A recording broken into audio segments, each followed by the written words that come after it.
Police মারা গেছে, আজকে তুই মরে গেছিস, তোর কেরিয়ার শেষ। এইখানে আইনে আমাকে 2টা লাঠি ভাঙছে, আপনারা দেখেন।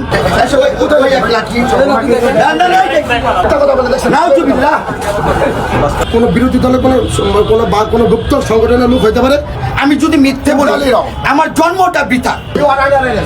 আপনি আমার জোর করে নিয়েছেন। একটা বিশেষ মন্ত্রণালয়ে আছেন, এর আগেও একদিন এরকম ঘটনা ঘটছে। আমি আছি স্বরাষ্ট্র মন্ত্রণালয়, আমার নাম সারওয়ার জান সুমন, আমি অফিস সহায়ক।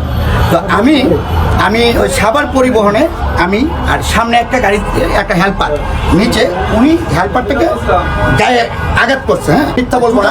আচ্ছা, আমি বলি, আমি এটা আল্লাহর পবিত্র কুরআন নিয়েও বলতে পারবো, যা বলবো সত্য।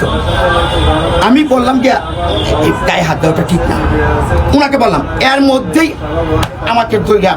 আমি যদি মিথ্যে বলি আমার জন্মটা বৃথা। আমি আমার মা বাবার জন্ম দিচ্ছে, এইটাও বৃথা। আচ্ছা বলি, শেষ করি।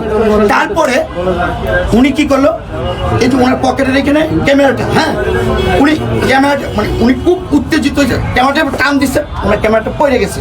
আমি ক্যামেরাটা তুলে এনে ওনার হাতে দিচ্ছি, ক্যামেরা নাই নানি আমার মোবাইলটা টান দিয়ে নিয়ে গেল। আচ্ছা, তারপর যে আমাকে মারতে মারতে এইখানে আনলো, এইখানে আইনে আমাকে 2টা লাঠি ভাঙছে, আপনারা দেখেন। এটা হচ্ছে একটা সংঘবদ্ধ চক্র, যা পুলিশকে মনোবল এবং পুলিশকে হেয় প্রতিপন্ন করার জন্য প্রতিনিয়ত কাজ করে যাচ্ছে। প্লিজ, এই জন্যই আমি ওনাকে অ্যারেস্ট করেছি।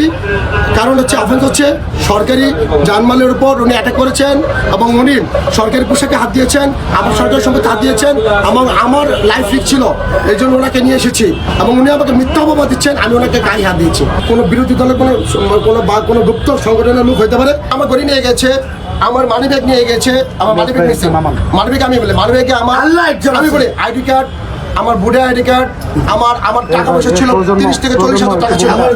আমি বলি আমার কমপক্ষে আমার বলতে পারবো কয় টাকা ছিল, আমার সমস্ত কিছু ওনারা নিয়ে গেছে। এটা সংগঠন চক্র।